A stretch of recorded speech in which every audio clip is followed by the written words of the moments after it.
Hai guys, ketemu lagi sama Mbok D guys. Hari ini Mbok D belanja sendiri guys. Tuh nyetir sendiri. Karena Mbok D sudah sudah sudah fit kembali, jadi harus nyetir sendiri. Mbok D tadi habis dari ini guys, toko Asia. Tapi yang Mbok D cari itu nggak ada, walaupun udah jauh nyetir ya. Karena barangnya nggak ada, ya udah akhirnya Mbok D nggak beli apa-apa, cuma beli ini guys, beli beras. Tapi nanti yang angkat Pak T guys, mobilnya tak rem dulu udah.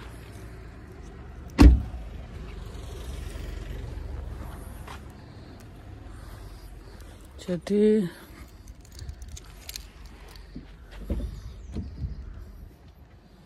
dia sudah ini gitu muter-muter sendiri, nggak harus gantung sama Pak Le. Tapi udara tuh dingin guys, angin.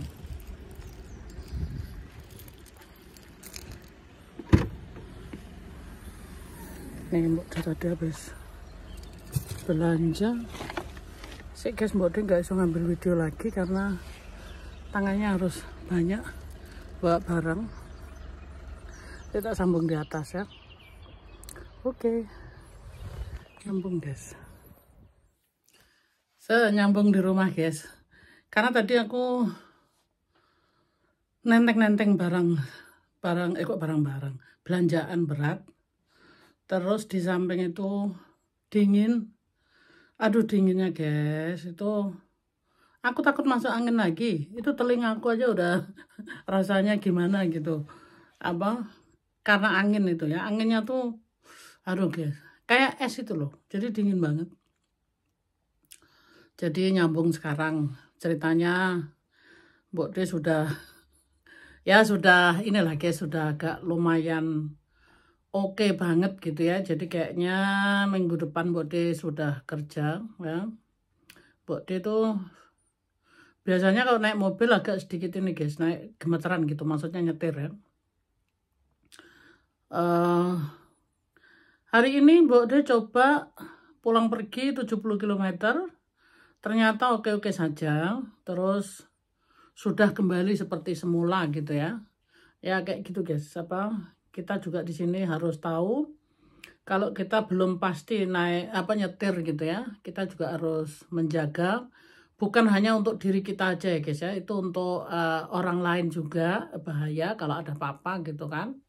Karena ya seperti itu guys, nyetir itu di sini di jalan tol itu kecepatan no limit ya. Kalau no limit itu tergantung kecepatan mobil kita. Kalau kita bisa sampai 300 km per jam itu bisa loncat gitu ya. Nah terus kalau ada orang yang tidak pasti di tengah jalan itu kan bahaya ya. Karena itu di sini nyetir itu guys, kalau menurut Mbok D ya, bukan Mbok D mau menggurui, tetapi dengan pengalaman gitu ya. Mbok D waktu itu sebelum Mbok D tepar ya, Mbok D itu orangnya senang nyetir. Jadi dari Stuttgart ke Hamburg itu 700 km pulang pergi, jadi 1500 km Mbok D nyetir sendiri pernah ya guys ya. Itu dengan kecepatan, kalau Mbok D sih nggak berani 300 karena kecepatannya mobilnya Mbok D itu nggak selalu secepat itu, tapi 200 Mbok D pernah coba gitu ya. 200 km per jam itu ini guys. Terus kita dipepet orang yang mobilnya tuh kenceng sekali, yang dia turbo ya, yang namanya turbo itu aduh, dia mepet milimeter sama aku guys. Itu aku jantungku deg-degan loh guys.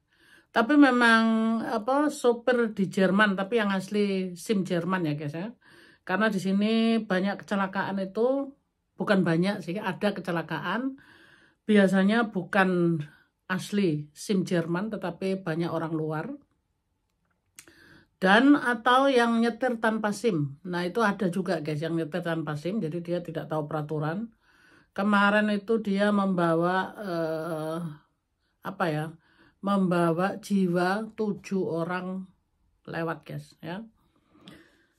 Tapi di sini ada hukumnya kan, jadi tidak ada yang namanya main hakim sendiri. Karena setelah semuanya dicari jalan keluarnya atau ketemu jalan keluarnya, ternyata dia diamankan, dikasih psikologi apakah ini orang waras atau orang sakit. Ternyata di sini tertulis bahwa dia sakit jiwa ya. Kalau sakit jiwa tidak bisa diapa-apakan, hanya bisa ditaruh psikiater ya. Jadi ya mau diapain lagi ya guys ya. Namanya orang nekat itu ya. Dia nggak punya SIM tapi nekat masuk jalan tol, yaitu tadi 2 mobil diserempet sama dia, dan ya itu korbannya 3 sama 4, jadi satu mobil ada yang berisi 3 orang, ada satu mobil berempat, lolos semua, maksudnya tewas semua gitu ya. Nah disitulah bahayanya. Kalau SIM Jerman sendiri itu guys, mendapatkan SIM Jerman itu sangat sulit sekali. Karena apa? Yaitu keselamatan itu nomor 1 di sini ya. Jadi belajar itu harus benar-benar mengerti ya, mengerti dan dengan sadar gitu ya. Kita sebelum bikin SIM itu aja juga kita harus dicek. Namanya MPU. MPU itu Medicine Psikologi Untersuchung ya. Jadi pemeriksaan jiwa apakah kita benar-benar waras gitu loh. Di situ terus ada juga sebelum itu juga harus melakukan P3K ya, pertolongan pertama dalam kecelakaan itu ya, kayak gitu. Dan mata semua harus dicek ya guys ya. Jadi yang mendapatkan SIM Jerman itu, pokoknya yang buat SIM Jerman itu biasanya dia 120% aman gitu guys ya. Tetapi kalau yang orang luar itu, dia bukan mau membeda-bedakan, tetapi ini kenyataan ya guys ya. Bikin SIM Jerman itu tidak gampang ya. Jadi beberapa orang Indonesia mereka tuh tidak mampu loh guys bikin SIM Jerman, karena yaitu mental kurang kuat ya. Di sini semua mental itu harus kuat ya, nyetir dan benar-benar tahan uji ya. Nah kalau Mbak D, walaupun Mbak D nggak sekolah, Mbak D bersyukur di sini ya, Mbak D lolos semuanya karena apa? Mbak D mentalnya kuat ya. Terus pas dicek semuanya itu bisa gitu loh. Nah sampai saat ini Mbak D menikmatin itu karena itu bekalnya hidup juga. Di Jerman itu kalau nggak punya SIM, serasa kalau menurut Mbak D ya, nggak punya SIM, nggak punya mobil, serasa Mbak D itu kayak orang pincang gitu. Karena di sini melamar pekerjaan, apapun itu pasti ditanya punya SIM apa enggak gitu. Nah, kalau punya SIM itu sih guys yang lebih diutamakan ya, lebih punya kesempatan lebih gitu loh. Kalau nggak punya SIM, mau nggak mau pekerjaan itu yang itu aja diambil gitu ya. Kalau punya SIM, contohnya kayak Mbak D sendiri, Mbak D itu bisa jadi freelance ya, walaupun Mbak D kerja di kantin, tapi Mbak D ini orang freelance ya. Freelance itu artinya Mbak D dikirim ke seluruh Jerman ya.